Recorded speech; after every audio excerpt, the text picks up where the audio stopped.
Olá, meus queridos, minhas queridas estudantes da Educação de Jovens e Adultos. Todos bem?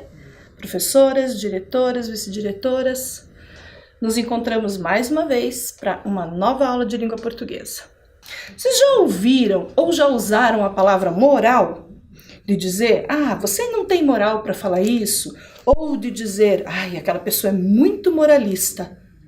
Será que a gente sabe, conhece o significado dessa palavra? Essa palavra tem toda a ligação, uma relação fortíssima com o conteúdo da nossa aula de hoje. Alguém já tem uma resposta aí? Então vamos pensar juntos, ok? Eu trouxe a seguinte informação. Moral são as regras estabelecidas e admitidas por uma sociedade que regulam o comportamento de quem dela faz parte.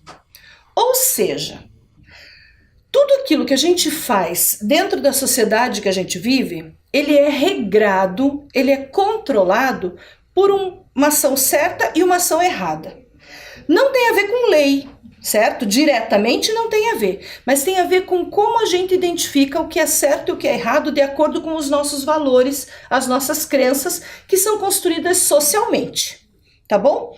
Então tem coisas que a gente vê e que a gente identifica como certo e errado. É aquele olhar assim, né? Que você tem sobre... Muitas pessoas ainda têm dúvida, mas porque não é uma lei, porque é um combinado cultural, social. Mas é aquilo que a gente tem assim. Tem coisas que não dá para fazer porque são imorais e tem coisas que a gente deve fazer, né? Porque estão dentro das regras sociais aceitáveis. E aí, todo esse pensamento faz a gente querer entender o contrário de moral, então, que é imoral. Lembram aquela inicial? Aqui tem uma curiosidade bem importante. Quando eu trabalhei com vocês o prefixo, lembram-se? Prefixo in e o prefixo im.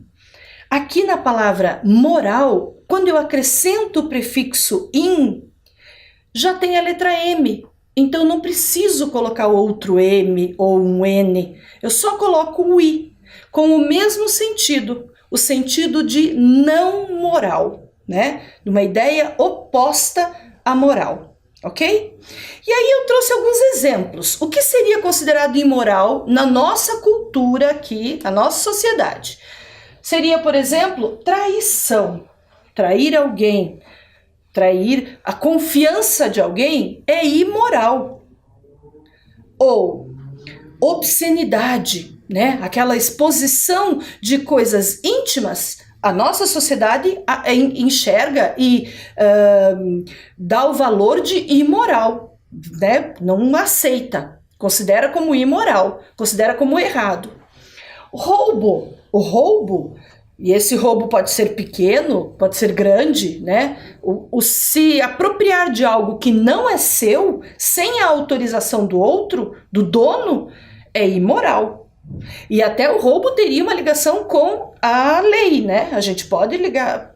tem também a ilegalidade no roubo. É uma ação que está dentro da lei. Roubar, a lei proíbe, e a lei criminaliza. Então, esses são exemplos de imoralidade. Tá fácil de entender? É importante que a gente entenda bem. Moral tem a ver com as regras que a gente combina socialmente e aceita como certas. Tudo que não está dentro da moral é imoral. Vou trazer exemplos mais próximos da gente. Exemplos, por exemplo, nesse momento de pandemia. Nós podemos falar que esse preço alto de alguns produtos que teve... Lembram logo que começou que o álcool gel foi lá em cima, um valor absurdo? Tinha vidros de álcool gel custando 30, 40 reais. Então, isso é imoral. Isso é fora do combinado. Por preço alto, só para ganhar nas costas dos outros, sem a necessidade de repor um custo realmente, né, maior do que possível. Não. Foi só para ganhar as custas dos outros. Então é imoral. Ou, como a gente tem visto em alguns lugares, roubos na saúde, os preços super altos dos respiradores, dos equipamentos, dos medicamentos para a pandemia, né, para o tratamento da Covid-19, do coronavírus e da doença Covid. Então, todo esse exagero nessa compra é para superfaturar e desviar dinheiro. Isso é imoral. Numa situação de salvar vidas, tem gente querendo ganhar dinheiro com a vida dos outros? Imoral, né? E por fim, estar doente, saber, ter consciência de que está doente e não respeitar o isolamento. Circular sem máscara, ir nos espaços públicos e até mesmo na casa de familiares ou de amigos, sabendo que pode contaminar os outros, é imoral. Dentro da nossa sociedade, a gente entende isso como não certo, errado. Ok? Entendido isso? Muito bem. Toda essa reflexão, e para a gente pensar até nas nossas atitudes e pensar naquilo que a gente valoriza de fato como moral, né? Por que a gente acredita nessa moral, o que de fato é importante a gente acreditar, é a nossa reflexão de hoje. Parar e observar isso, quando a gente julga, né? Nós tem aquela, sabem aquela expressão de quando você aponta o dedo para alguém, tem pelo menos 3 virados para você? Então, se tem mais dedos olhando para você, apontando para você, é porque sempre que a gente faz esse julgamento moral, quer dizer, aquilo que a sociedade determinou que era certo, a gente tem que parar e pensar, mas espera aí, eu tenho condições de fazer essa avaliação? Eu realmente sou tão de acordo com a moral para poder falar da moral dos outros? Né? Então, a reflexão passa um pouquinho por aí hoje, tá bom? Prof, o que tem a ver com língua portuguesa? Vamos lá. Nós vamos trabalhar um gênero textual. E vocês olhando para ele já devem lembrar. Eu já vi esse tipo de texto. E tem uma característica nesse texto que tem a ver com toda essa nossa reflexão. Vamos analisar ela? Primeiro, acho que alguns estudantes devem ter pensado assim: não acredito que a professora Fabíola vai trabalhar fábula. Texto tão infantil, tão de criança, e ela vai trabalhar conosco, adultos, né? Adolescentes, jovens. Sim, e sabe por quê? Olha essa imagem. Essa imagem é de um livro muito antigo e mostra um adulto contando histórias para pessoas de diferentes idades, inclusive adultos e idosos. Vocês observam isso na imagem? Sabem por quê? As fábulas são contos da oralidade, né? Por um tempo elas circularam só contando de uma pessoa para outra. Depois é que alguns fabulistas inseriram elas em forma escrita e registraram em livros. Mas durante muito tempo, inclusive lá no Oriente, em países orientais, as fábulas sempre foram usadas como narrativas orais. Certo? Para todas as idades, principalmente para adultos. Por quê? É isso que a gente vai entender hoje. Guardem essa informação. As fábulas começaram a ser contadas principalmente para adultos. Ok, então, olhando as imagens, vocês vão identificando isso. Essa imagem de uma fábula, vocês conseguem identificar qual é? Eu tô querendo trazer a memória de vocês. Olhem os personagens que tem ali. São 3 animais. Olhem o ambiente que eles estão. Ok? Não vou falar nada sobre ela. Só quero que vocês façam essa análise. Mais uma. E essa fábula? Será que vocês conhecem? Ela não é tão conhecida, mas ela também tem elementos ali. Olha, personagens... Está dentro de um ambiente, que ambiente é esse? Esses personagens estão agindo de alguma forma, que ação é essa? Observem que tem uma aranha também ali, não sei se vocês enxergam, olha. Bem no cantinho aqui tem uma aranha, olhem bem para a tela. Ok? Mais uma. Olhem bem essa imagem, o que é que vocês observam? Olhem os personagens, olhem o espaço que essa cena está ocorrendo. Ok? Muito bem. Olhando essas imagens todas, analisando todas as cores usadas, os traços, os desenhos, parecem desenhos para criança? Não, né? Inclusive, eles parecem bem a reprodução da realidade. Parecem bem um desenho de quem quer mostrar como aqueles personagens são na vida real. Certo? Ok. Os próximos desenhos que eu vou mostrar para você também são de fábulas, porém mais atuais, já com um toque mais infantil. Olha só. Enxergam? Mais uma. Traços bem delicados, colorido, sutil, né? Olha a carinha dessa formiga, olha a carinha dessa cigarra. Né? Já está bem de outro jeito comparado com aqueles desenhos anteriores. Mais uma. Essa aqui, apesar dos traços parecerem um pouco rudes ainda, parecendo menos infantis, prestem bem atenção nos traços da cara da aranha e da cara do mosquito. Tem alguma coisa que te chama atenção olhando esse desenho? Aqui a gente tem uma característica, e foi desenho feito para criança, mas aqui a gente tem uma característica muito forte das fábulas. Ok, vamos para frente. Como até agora eu não disse nenhum nome de fábula, estou tentando fazer a memória de vocês lembrar pelas imagens e pensar se realmente são crianças ou adultos, o público que gosta desse gênero textual, eu trouxe uma atividade para a gente fazer junto, tá? Não vamos precisar fazer no caderno, não. Puxando lá pela memória, eu vou trazer uma série de títulos e você vai pensar quais deles são fábulas, ok? Quais dos títulos que você ler agora são fábulas? Repita o título, leia o título em voz alta aí da sua casa. Vamos lá.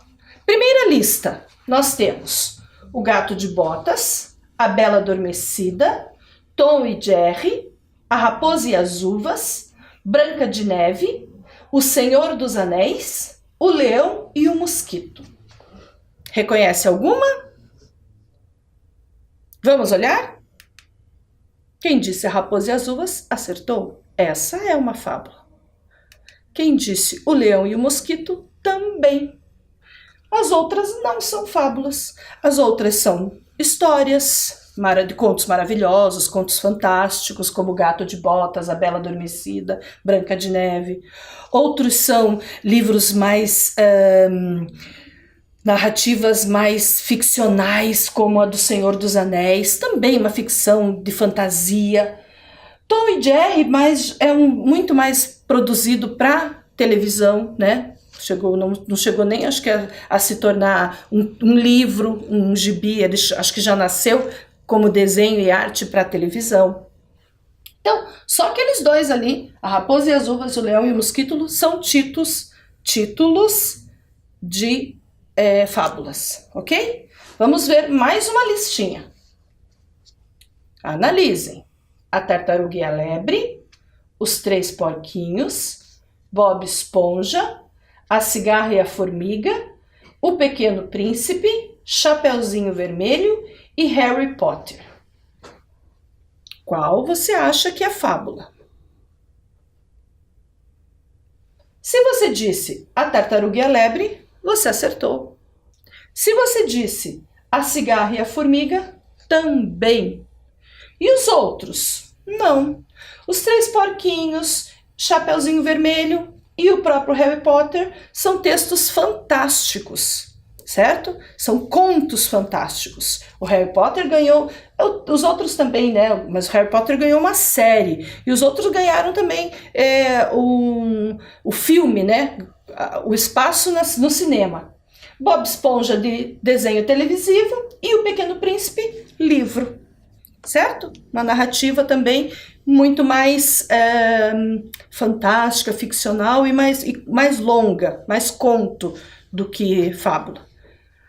Vamos para frente. Identificando esses 4 títulos, vamos conhecer quem escrevia ou quem contava as fábulas, certo? Eu vou trazer para vocês os 3 principais. Existem muitos fabulistas. É como a gente chama quem conta fábulas, tá? Quem narra fábulas, fabulistas.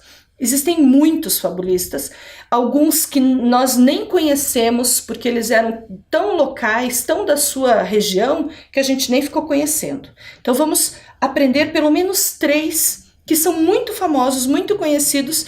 As fábulas que circulam por aí levam até o nome desses fabulistas. Vamos lá? O primeiro deles é esse aqui, ó. Esopo. Esopo viveu na Grécia antiga, muito antes de Jesus nascer, muito antes.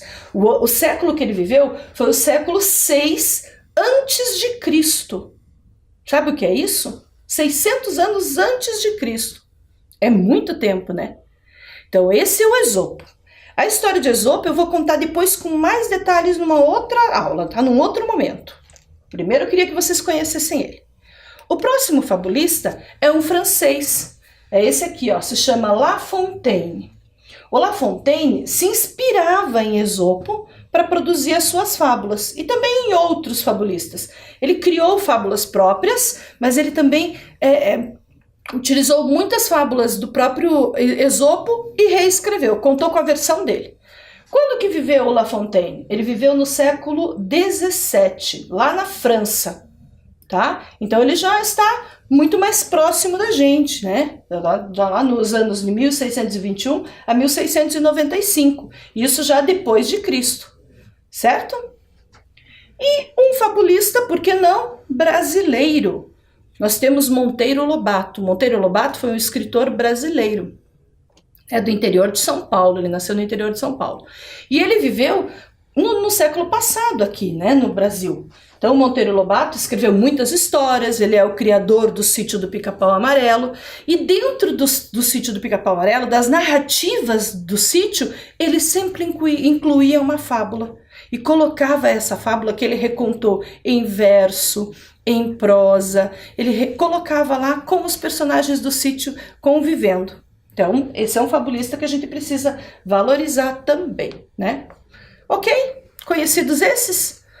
Eu trouxe numa linha do tempo para vocês verem mais ou menos a distância de tempo, o intervalo de tempo que ficou até que um fabulista voltasse a entrar em destaque, né? Então, a gente tem lá, antes de Jesus nascer, lá no século 8 antes de Cristo, a gente já tinha, então, tem registros, pode ser que tenha até existido antes, mas a gente tem registros a partir dessa data, de fabulistas do Oriente. Então, fábulas que vieram circular aqui para o lado do nosso lado do mapa, né, do Ocidente, que vieram de lá. E essas fábulas foram as que foram inspirando Esopo. Então, séculos mais tarde, ó, Esopo teve contato com essas fábulas e se interessou por elas. Ele era muito inteligente. E daí ele foi se apropriando delas para fazer algo bem legal que a gente vai conversar. Muitos séculos depois, Jesus nasceu, ainda se passaram muitos anos, muitos séculos, vem La Fontaine. Daí La Fontaine pega as fábulas de Esopo, se inspira, cria novas, recria aquelas que Esopo já tinha escrito e também produz livros e traz livros escritos para a gente conhecer. E Monteiro Lobato, que vem lá no século 20, certo? Então, nessa linha do tempo, a gente tem a marca desses 3 fabulistas, ok? Importante saber a distância de tempo que separa cada um deles, tá? Continuando. Na continuação, eu quero narrar uma fábula para vocês. E aí vocês vão acompanhando a leitura enquanto eu leio aqui no telão, ok? Quem consegue, lê junto, silenciosamente, acompanha com os olhos. Quem não consegue, presta bastante atenção, porque essas informações vão ser usadas daqui a pouco para uma atividade. Vamos lá? O leão e o mosquito. Essa é uma fábula de Esopo. Olha a imagem do leão que a gente viu antes, do mosquito e da aranha, que foi um personagem que eu disse para vocês prestarem atenção. Um leão ficou com raiva de um mosquito que não parava de zumbir ao redor de sua cabeça. Mas o mosquito não deu a mínima. Você está achando que vou ficar com medo de você só porque você pensa que é o rei? Disse ele altivo. E em seguida voou para o leão e deu uma picada ardida no seu focinho. Indignado, o leão deu uma patada no mosquito, mas a única coisa que conseguiu foi arranhar-se com as próprias garras. O mosquito continuou picando o leão, que começou a urrar como um louco. No fim, exausto, enfurecido e coberto de feridas provocadas por seus próprios dentes e garras, o leão se rendeu. O mosquito foi embora zumbindo para contar a todo mundo que tinha vencido o leão. mas entrou direto numa teia de aranha. Ali, o vencedor do rei dos animais encontrou seu triste fim, comido por uma aranha minúscula. E é aí que entra a nossa reflexão.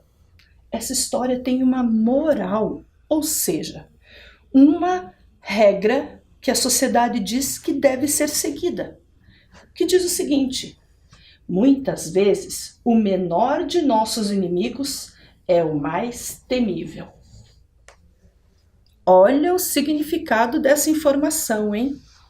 Às vezes a gente teme aquele que é visível, aquele que mostra força, e não presta atenção naquele que é bem menor e que pode ter mais formas de nos atingir, né? Então vejam o que aconteceu com o mosquito, né? Com o leão que se achava, depois o mosquito que se achava, cada um teve seu fim. Interessante? Já conseguiram pensar então para que serve uma fábula? Essa é uma dica muito importante quando a gente lê a moral. Bom, quem não conseguiu pensar, não tem problema. A gente vai agora tentar entender melhor essa fábula, pegando alguns elementos dela. Vamos lá? Então, compreendendo a fábula. Primeiro, quais animais aparecem como personagens? Vamos lá, dica, olhando para a imagem, para quem não conseguiu lembrar. 3 personagens. Nós temos principalmente o leão e o mosquito, mas a gente também tem a aranha. Mas, professora, a aranha não está escrito ali na resposta, porque a gente pode considerar que a aranha é um personagem secundário. Ela está ali, ela faz parte da história, mas a ação dela é lá no final. É na forma que ela ataca, dá o fim devido para o mosquito. Mas ela tem uma ação também na história. Por isso pode ser considerado um personagem também, ok? O que mais a gente pode analisar sobre essa imagem, ou sobre essa fábula, melhor dizendo? A fábula apresenta todos os personagens. Tem um aqui que eu já marquei para vocês, olha lá. Ó. Vamos pensar primeiro sobre quem é esse que está altivo. Vamos ver quem é esse personagem que está marcado como altivo. Peguei um trechinho da fábula que eu vou ler para vocês. Um leão ficou com raiva de um mosquito que não parava de zumbir ao redor de sua cabeça. Mas o mosquito não deu a mínima. Você está achando que vou ficar com medo de você só porque você pensa que é rei? Disse ele altivo, e em seguida voou para o leão e deu uma picada ardida no seu focinho. Conseguiram descobrir quem que se sente altivo? O mosquito. Quando a gente diz disse ele e em seguida voou, é o mosquito. O mosquito se sentia assim. Essa característica aparece no texto. Então esse é um jeito de entender a fábula, a mensagem. Um dos personagens se sente superior, altivo. Que mais? Quem será que se sente ou que tem essas outras características? Vamos olhar o outro trechinho do texto. Indignado, o leão deu uma patada no mosquito, mas a única coisa que conseguiu foi arranhar-se com as próprias garras. O mosquito continuou picando o leão, que começou a urrar como um louco. No fim, exausto, enfurecido e coberto de feridas provocadas por seus próprios dentes e garras, o leão se rendeu. Quem se sentia indignado e quem estava enfurecido? O leão, e ali a informação já está também pertinho. Indignado, o leão deu uma patada. Na outra, exausto, enfurecido e coberto de feridas provocadas por seus próprios dentes e garras. Quem tem dentes e garras?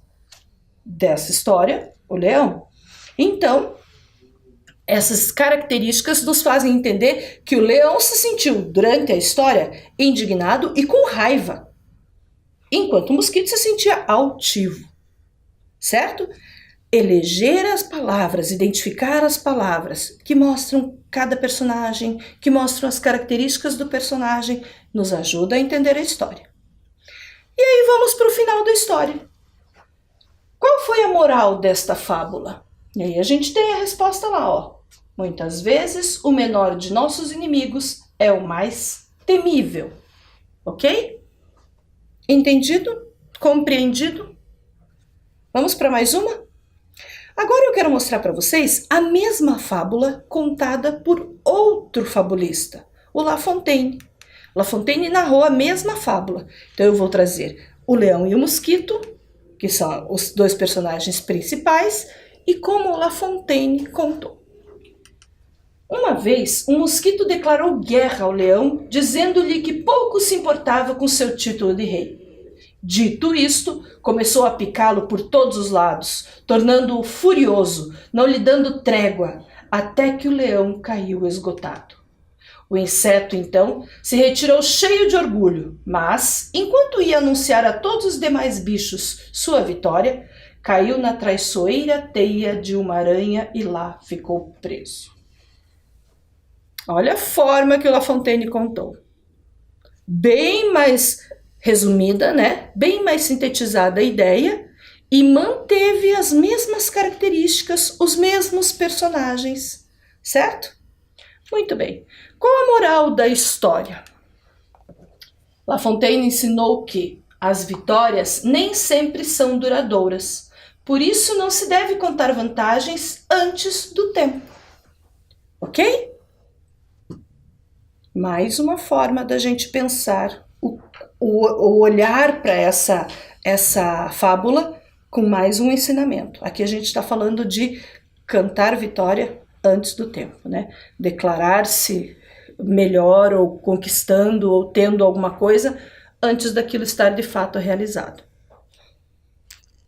Coisas para a gente pensar, né? Muito bem. Continuando ainda sobre essas fábulas, a gente agora vai procurar compreender outros elementos. Desta fábula do La Fontaine, os mesmos elementos que a gente viu na fábula do Esopo, tá? Os animais que aparecem na mesma imagem, o leão e o mosquito, e a aranha também com aquele elemento de secundária, né? De aparecer num outro momento. Uma vez, um mosquito declarou guerra ao leão, dizendo-lhe que pouco se importava com seu título de rei. Dito isto, começou a picá-lo por todos os lados, tornando-o furioso, não lhe dando trégua, até que o leão caiu esgotado. Olha aqui a característica de um dos personagens. Identificamos? Aqui a gente tem a característica de furioso. Olha lá, ó, tornando-o furioso. Quem que estava furioso? O leão, está dizendo lá em cima, o mosquito foi lá declarar para o leão que não se importava com ele se achando rei. Isso tornou-o furioso. Vamos continuar. Quem será que é cheio de orgulho? De qual personagem a gente está identificando essa característica? O inseto, então, se retirou cheio de orgulho, mas, enquanto ia anunciar a todos os demais bichos sua vitória, caiu na traiçoeira teia de uma aranha e lá ficou preso. A característica que a gente tem agora desse personagem é cheio de orgulho. O inseto, né? Saiu cantando vitória, lembram? E por fim, aquilo que a gente identificou como moral da fábula. As vitórias nem sempre são duradouras, por isso não se deve contar vantagem antes do tempo. Por que eu repeti? Por que eu fiz a mesma análise, a mesma leitura de compreensão das duas fábulas? Porque eu queria mostrar para vocês que sempre que a gente lê um texto, a gente procura fazer esse exercício.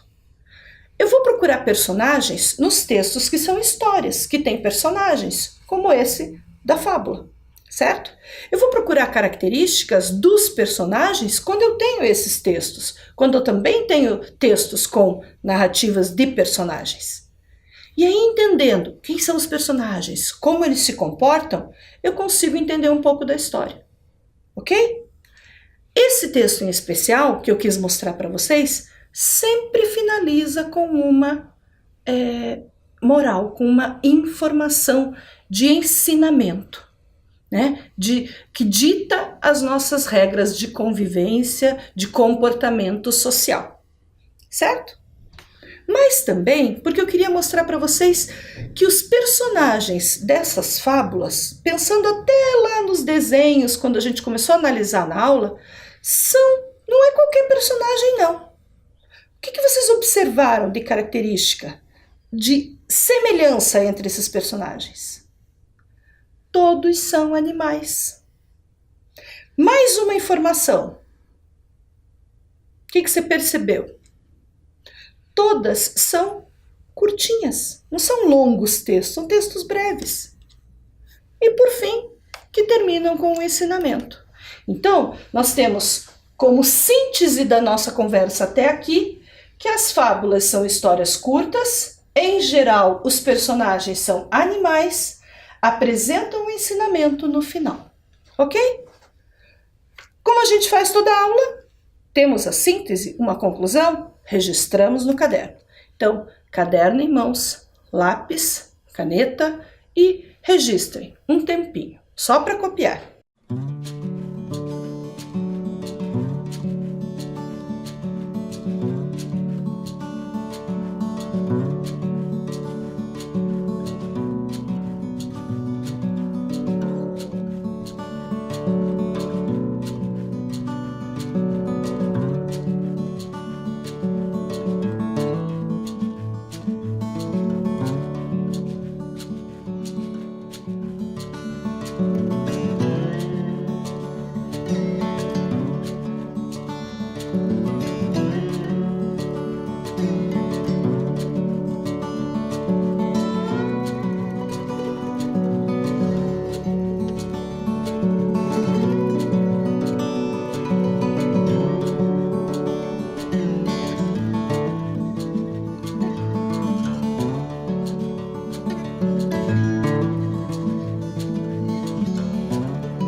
Registrado? Ótimo. Com essas 3 informações, então, a gente vai avançar para uma atividade que vocês vão fazer com calma, ok? Essa atividade também está ligada àquilo que a gente fez lá no começo, que é lembrar títulos de fábulas. A gente tem memórias lá da nossa infância, ou da gente contar para os nossos filhos, para os nossos netos, sobrinhos, mas a gente também conversou sobre algumas fábulas hoje. Eu apresentei alguns títulos no início da aula. Então a tarefa que a gente tem agora é de registrar. Escreva títulos de fábulas que você conhece. Quantos você é que decide, ok? Se você quiser escrever um agora para responder essa pergunta e com o passar dos dias você lembrar de outros, você volta para essa tarefa e complementa, ok? Então agora copiem e registrem pelo menos um título de memória. Vamos lá?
Pensaram em alguns títulos? Lembrem, só para ajudar vocês na memória, hein? Lá no começo a gente falou em A Cigarra e a Formiga, a gente lembrou da Tartaruga e da Lebre, a gente mostrou o Leão e o Mosquito, né? Então tem uma série de fábulas, se vocês pararem para pensar, e olhando as imagens, eu mostrei uma imagem cheia de ratos, lembram? Eu não vou dizer o nome daquela fábula, mas eu acho que alguém deve conhecer. Eu acho aquela fábula genial. Enfim, vão pensando aí, surgindo ideias, escrevam, registrem, certo? Com o passar dos dias também, se for lembrando, você coloca aí outras fábulas. A tentativa de escrita, que é bem legal, né? Bem importante, e a tentativa também de exercitar a memória. Esse movimento faz toda a diferença. E, meus amores, a gente está encerrando mais uma aula. Quero contar para vocês que esse tema de fábulas ainda vai se estender. A gente vai fazer uma outra aula sobre fábulas. E algumas aulas até que a gente chegue no momento de produzir uma. Já pensou? Eu quero chegar até lá. Então, prestem bastante atenção e aproveitem a aula. Para encerrar a nossa aula, eu trouxe esta frase, que tem tudo a ver com a nossa conversa inicial. Você faz suas escolhas e suas escolhas fazem você. Eu trouxe para colocar aquela pitadinha de pimenta no teu pensamento, sabe? Pensar assim, se você está mais preocupado em seguir as regras que a sociedade determina ou naquilo que você sabe que é certo. As suas escolhas é você quem faz, mas também são as suas escolhas que fazem você, que dizem que você é. Ok? Fiquem bem, com saúde e a gente se encontra na próxima aula. Tchau!